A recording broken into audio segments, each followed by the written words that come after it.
Vamos lá, pessoal. Vamos lá. Começou a travar bastante aqui até para mim. Então eu estava falando do ITCMD internacional, né? Aquele tipo de ITCMD que pela Constituição, lá no artigo 155, parágrafo 1º, em si, vamos tascar coraçãozinho aí, tá, pessoal? Porque me ajuda também a monitorar se a conexão tá boa, beleza? Então vamos lá, ITCMD internacional, é aquele que está no artigo 155, está previsto no artigo 155, parágrafo 1º, inciso 3, a linha A e B. Então aquelas situações em que eu tenho doador no exterior ou inventário sendo processado no exterior, lógico, de bens localizados no Brasil, eu tenho uma dificuldade em afirmar para qual estado vai ser recolhido o ITCMD.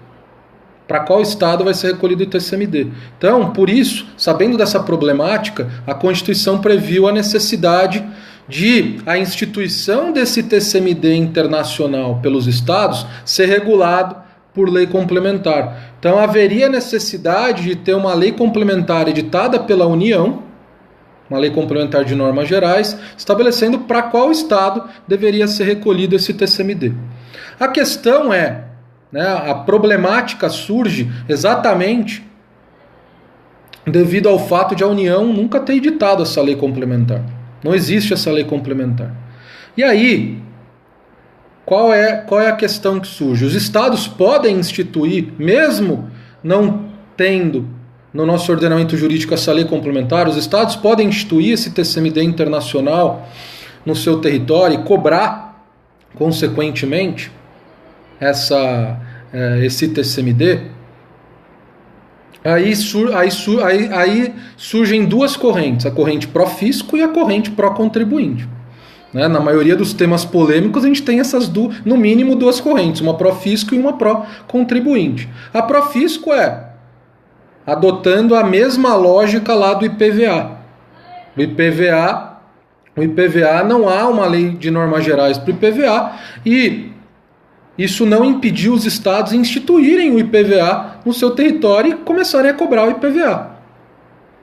Okay? Por quê? Porque lá no artigo 24 da Constituição, que trata da competência legislativa concorrente, fala, a União tem a competência de editar normas gerais. Se ela não editar, os estados têm competência legislativa plena. Então, a ideia dos estados é adotarem a mesma ideia que eles adotaram para o IPVA. Não tem a lei complementar, então vamos legislar, a gente tem a competência legislativa plena e vamos cobrar o ITCMD. Vamos instituir esse tipo de ITCMD, vamos prever essas situações na nossa legislação estadual e vamos cobrar o ITCMD internacional. Beleza? Essa é a ideia pró-fisco de não ter a necessidade de ter uma lei complementar de normas gerais editada pela União como condição necessária e suficiente para os estados cobrarem aí o ITCMD internacional nos seus estados. A questão é aí que surge a corrente pró-contribuinte. A questão do ITCMD internacional não é a mesma do IPVA. A questão do IPVA não gera conflito de competência entre os estados. Há uma regrinha prevista na Constituição exatamente estabelecendo exatamente para qual estado o IPVA tem que ser recolhido, que é para o estado onde esse veículo estiver licenciado. Então, o fato de os estados instituírem o IPVA sem existir a lei complementar de normas gerais, isso não prejudica em nada os contribuintes, porque não gera conflito de competência entre os estados. Já no caso do ITCMD internacional, a argumentação do contribuinte é diferente. É diferente. Vocês não podem adotar a mesma sistemática utilizada pelo IPVA. Porque na questão do ITCMD internacional, se os estados instituírem isso, e vários fazem isso já, tá? Por isso que o tema já chegou no STF e está pendente de julgamento. Ok? Vários estados prevêem na sua legislação o ITCMD internacional, quando o doador está no exterior e o inventário está sendo processado no exterior. Então, a corrente pró-contribuinte Não vamos adotar a mesma estratégia do IPVA. Não tem lei complementar de normas gerais, os estados não podem instituir e cobrar esse tipo de TCMD. Por quê? Porque se os estados instituírem esse TCMD internacional sem ter essa lei complementar de normas gerais, que harmoniza, que gera diretrizes para os estados instituírem esse TCMD, vai com certeza gerar conflito de competência. Por exemplo, doador está no exterior, o bem móvel está localizado na Bahia e o donatário em São Paulo. Para qual estado eu vou recolher? É lógico que Bahia vai dizer que é para Bahia e estado de São Paulo vai dizer que é para o estado de São Paulo. Ok? Não tem como ver, né? No Periscope só fica disponível por 24 horas. Beleza? Então, pessoal, você percebeu que confusão isso gera? Mas por que no IPVA não gera conflito? Desculpe, o vídeo caiu. Não gera por quê? Aí a gente tem que ir lá nas regrinhas de repartição de competência. Na regrinha de repartição de competência fala 50% do IPVA arrecadado por estado vai ser repartido com o município aonde o veículo está licenciado. Então, a própria Constituição estabelece uma regra para qual o estado vai ser, deve ser pago o IPVA. Para o estado aonde aquele município está licenciado. Aí a questão, qual é o município, qual é o estado que aquele veículo tem que ser licenciado? Aí eu vou lá no Código de Trânsito.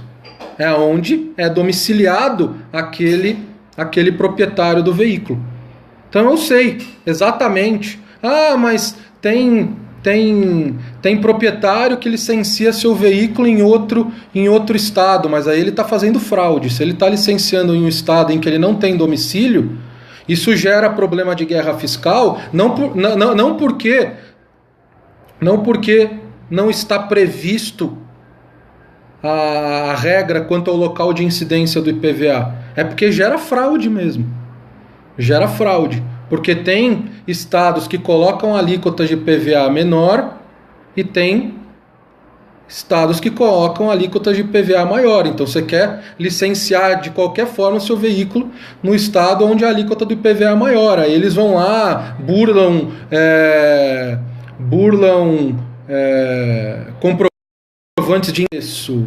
Aí é uma questão penal. Crimes contra a ordem tributária. Mas na Constituição está previsto exatamente, o critério espacial, o local de incidência do IPVA, que é onde o veículo está. No caso do ITCMD internacional não há essa regra, por isso que há a necessidade de ter uma lei complementar de normas gerais. Essa é a tese dos contribuintes, tá? Os estados que legislam alegaram domicílio do donatário, então, cada estado legisla de alguma forma. Cada estado legisla de uma forma. Como não há essa lei de normas gerais padronizando, então cada estado legisla de uma forma. Eu posso ter uma situação em que um estado fala é o local onde estiver localizado o bem, e o outro estado fala é onde que estiver localizado o donatário. Se o donatário estiver em um estado e o bem imóvel estiver em outro estado, gerou a bitributação. 2 estados cobrando ITCMD sobre a mesma transmissão.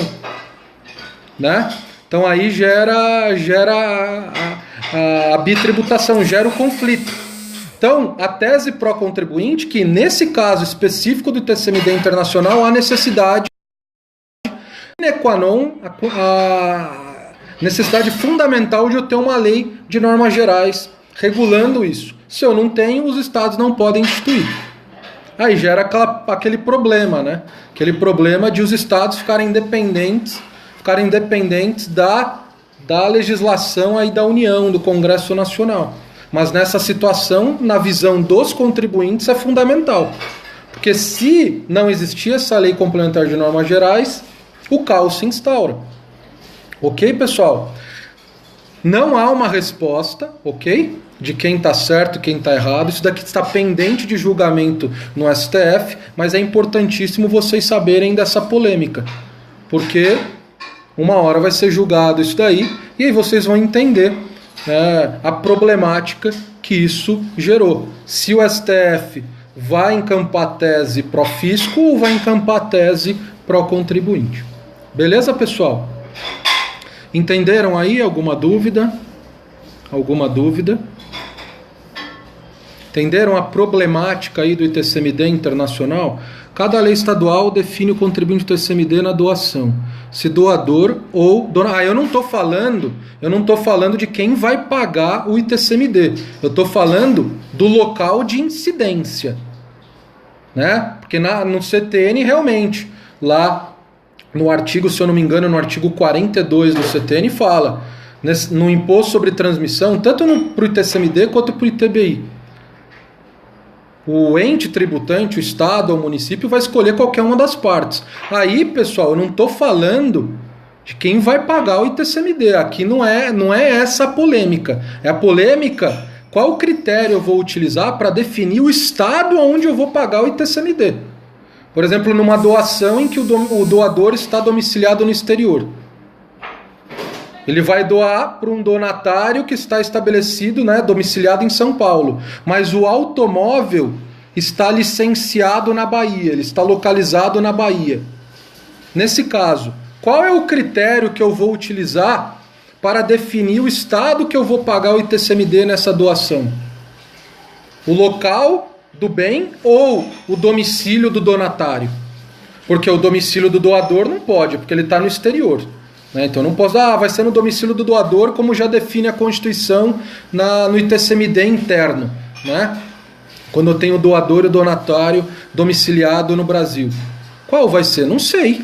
Não existe a lei complementar de normas gerais. Então, se eu permitir que os estados instituam esse ITCMD internacional, eu posso ter estados falando, é o local do bem. É o local do donatário. Pronto.